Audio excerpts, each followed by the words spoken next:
Oke, assalamualaikum warahmatullahi wabarakatuh. Perkenalkan, nama saya Dava Pratama Putra, NIM 1351803 dari Teknik Informatika 18. Di sini saya akan mendemokan salah satu task yang diberikan, yaitu Sudoku solver menggunakan bahasa Python.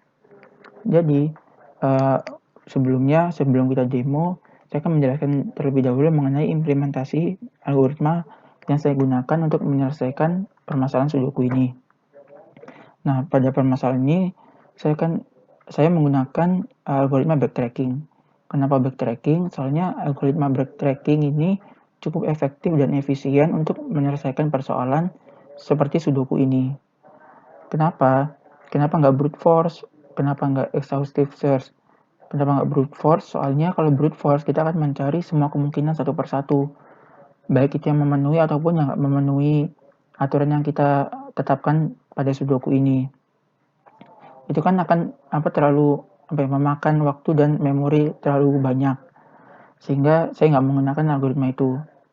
Lalu kenapa nggak exhaustive search? Karena pada exhaustive search dia kan, kalau kita lihat dari pohon percabangan pencarian solusi,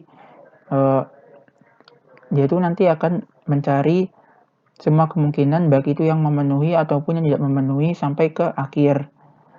Nah, algoritma backtracking ini merupakan perbaikan dari algoritma exhaustive search, di mana kalau misalnya kita sudah nggak menemukan solusi, kita akan mundur satu langkah lalu kita akan mencoba kemungkinan lain.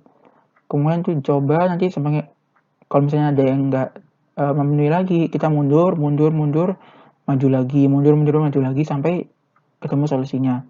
Nah, kalau exhaustive search tadi, kalau misalnya nggak memenuhi, dia kan mengulang dari awal, ditelusurin lagi, kalau nggak nemu, diulang lagi gitu dari awal. Nah, bedanya itu mungkin kerasa dari kalau backtracking dimulai dari satu langkah sebelumnya, tapi kalau exhaustive search mulainya dari awal. Itu. Nah, buat jelasnya, saya akan contohkan di Sudoku ini. Misalnya kita mulai dari sel yang ini, yang pertama. Kita coba dari angka 1.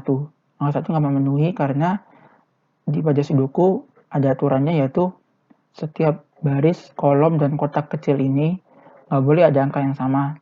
1 dicoba nggak bisa karena 1. Kita coba 2 nggak bisa karena ada ini.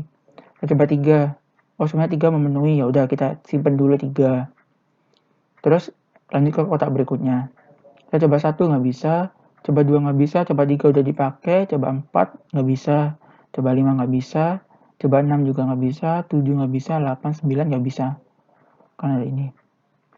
Karena nggak bisa, kalau tadi exhaustive search dia akan mengulang dari kotak yang pertama. Kalau backtracking, kita mundur ke kotak ini. Tadi kan angkanya 3, kita simpan angka 3.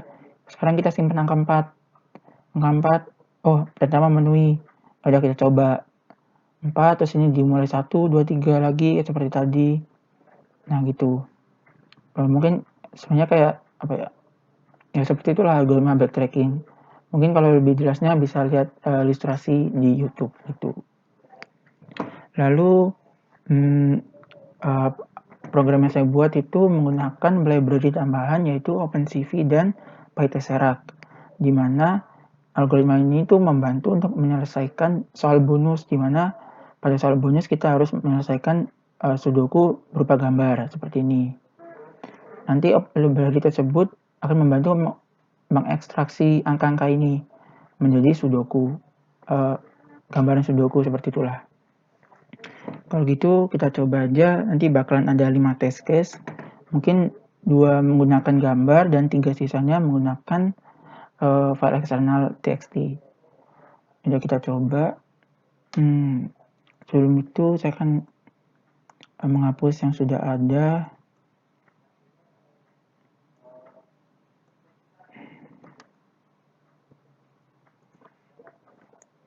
Nah, kita coba.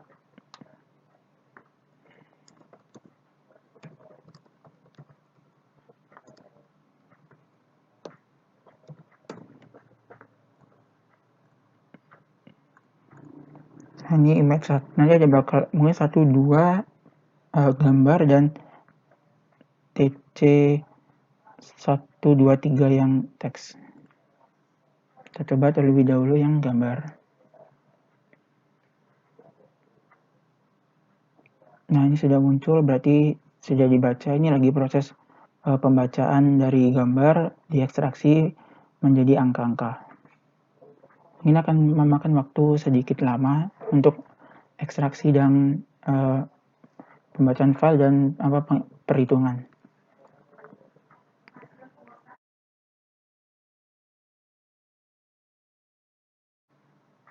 Nah, sudah ini hasilnya. Di program saya juga menampilkan ini sebelum pembacaannya, jadi bisa dilihat kalau yang tanda pagar itu menandakan kotak kosongnya. Lihat 260701, cocok ya. Lalu solusinya ini 435269781. Nah, ini tuh sudah memenuhi peraturan dari Sudoku, yaitu dalam satu baris, satu kolom, dan satu kotak kecil ini tidak ada angka yang sama. Lalu Sudoku solver ini juga akan mencari angka 5, di mana saja angka 5 yang harus diletakkan pada Sudoku ini. Itu ada di salah satu contohnya di 1,3. Bisa kita lihat 1 baris 1 kolom ketiga, ini berarti ada 5, terus jadi 2,4, terakhir di 9,8 ini. Begitu. Kita coba pakai match yang kedua. Ini masih menggunakan gambar. Nah, ini sudah membaca, berarti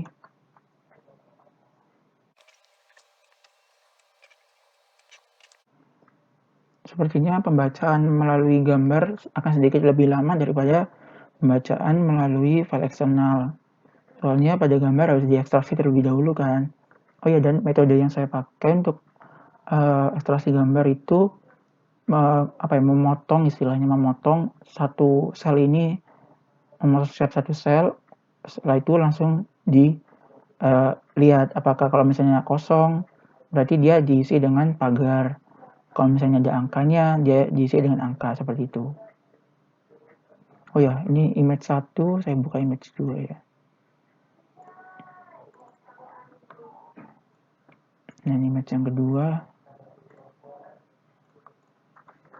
Kita lihat ini before-nya 0006, 004, 007. Oh, cocok ya. Ini cocok. Jadi agak sedikit hardcode gitu. Dipotong, dan ini harus cocok lah setiap kotaknya. Soalnya kalau kekurangan juga sih. Jadi nggak bisa langsung mendeteksi setiap kotak, harus hardcode gitu. Harus diukur seberapa panjang dan lebarnya. Ini sudah muncul. Ini solusinya. Pembacaannya sudah benar. Ini solusinya yang kita temukan. Dan ini angka 5 mana saja yang ada di Sudoku ini. Dari 1,1 ini, terus 2,8 dan seterusnya sampai 9,696 ini. Gitu. Lalu kita coba ke file eksternal. TC1. Kita coba TC1 berarti. Nah, untuk menjalankan program akan memasukkan 3 argumen. Pakai Python, terus main.py dan file eksternalnya. Ini tc1.txt.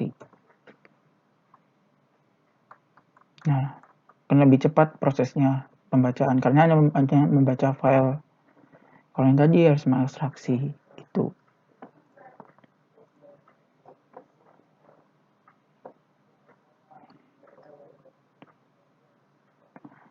Oh ya, untuk menunggu mungkin saya harapan sama kenapa pengen masuk lab IRK.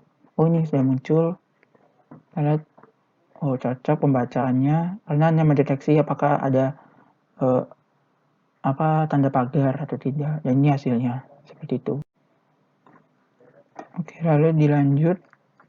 Tadi ini hasilnya, dan ya ini angka 5-nya di mana saja. Lalu selanjutnya di TC2,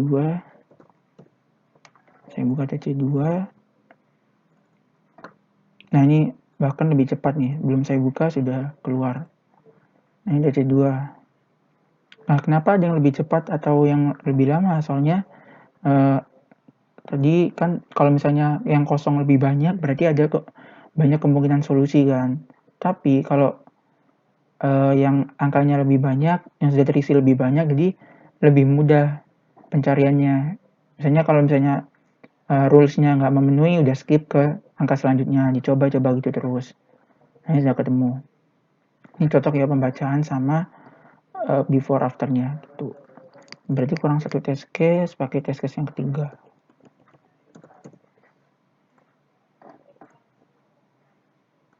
Nah, sudah keluar nyata.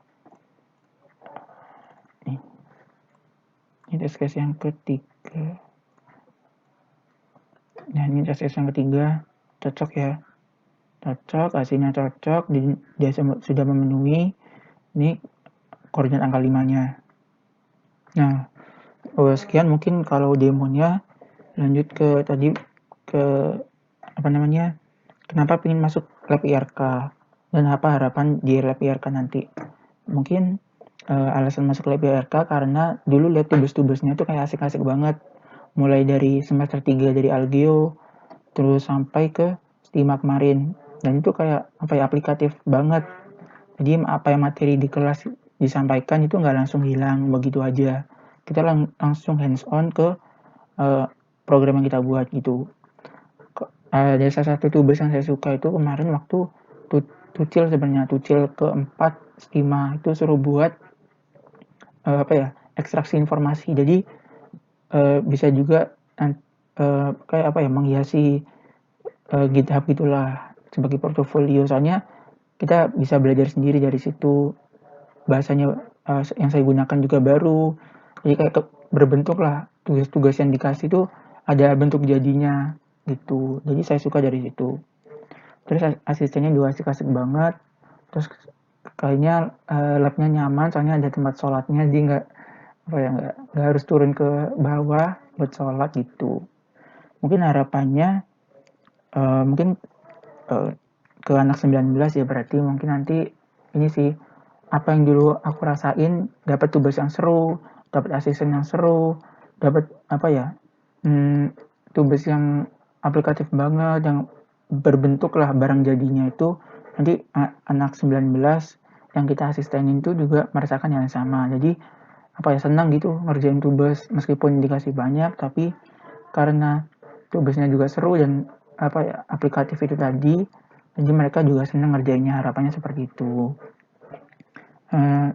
Sekian dulu mungkin demo dari saya. Semoga bermanfaat juga aplikasi yang saya buat meskipun sederhana gitu. Terima kasih. Saya Dava Pratama Putra. Assalamualaikum warahmatullahi wabarakatuh.